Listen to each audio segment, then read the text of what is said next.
Les statuts fixent avec une grande liberté les règles d'organisation et de fonctionnement de l'association. Un seul impératif, s'organiser au mieux pour mettre en place le projet de l'association et ses activités. Le modèle pyramidal, avec l'Assemblée générale à la base et le bureau à la pointe, est le plus fréquent. L'Assemblée générale est l'organe le plus étendu qui réunit tous les membres tels que définis dans les statuts. Pour l'Assemblée générale, un double impératif. Pas trop de rigidité parce que la loi de 1901 ne fixe aucune contrainte, mais un minimum de réglementation pour faciliter l'expression de tous, ainsi que la validité des décisions. Les membres de l'Assemblée générale vont procéder à l'élection de leurs représentants.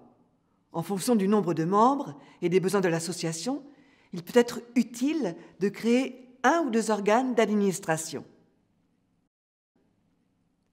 Le conseil d'administration est élu par l'Assemblée générale et il est composé d'au moins 2 membres. Son rôle et ses missions sont définis dans les statuts.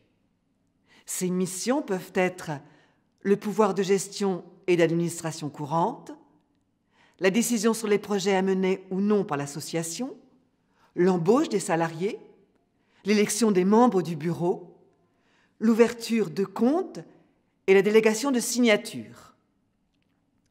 Concernant le fonctionnement du conseil d'administration, il est important de préciser les modes de convocation des réunions, la possibilité de se faire représenter, les règles de validité des décisions, la rédaction du procès-verbal.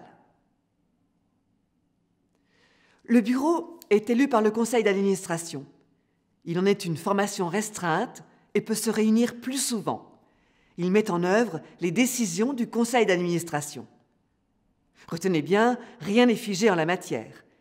Tout est à créer en fonction des besoins de la structure et d'autres formes de gouvernance sont possibles.